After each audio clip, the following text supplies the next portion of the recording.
خوست عامه کتابتون چې د ښار په لویدیځه برخه کې موقعیت لري د خوست میشتو لپاره د مطالعې ښه ادرس بلل کیږي. یاد کتابتون ته په ورځني ډول لسګونه تنه خلک د مطالعې په پار وردرومي.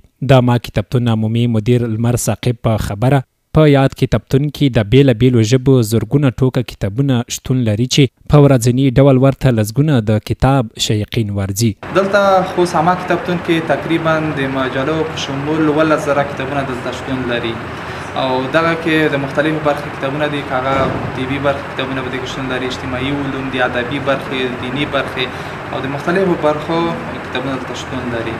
دلته په ورځني ډول تقریبا 1.5 سل 200 نفره نو د ورځې په نسبت فرق کوي.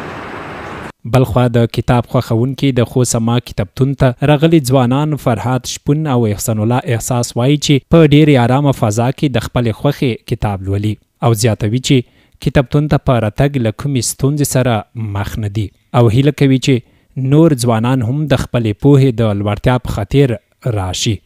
ډیری وخت موږ ملګري په ګډه راځو دلته د مطالعې لپاره چې دلته مطالعه وکړو او د عامه کتابتون چې د مطالعې لپاره ډېر ارام ماحول لري، ښه چاپیریال لري.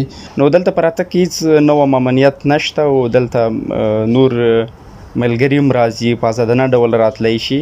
نو یو مناسب ځای دی، نو نور اوریدونکي هم چې زما غږ اوري دوی کولی شي چې راشي او په ازاد ډول خپله مطالعه وکړي او هغه ستونزې چې دوی لري حل کړي. یاد دې وي چې د یاد کتابتون مطالعه یوازې په کتابتون دننه محدوده نه ده. د مطالعې شیقین کولی شي چې د خاصو شرایطو په لړ کې کتاب د یوې اونۍ لپاره کور ته هم یوسي.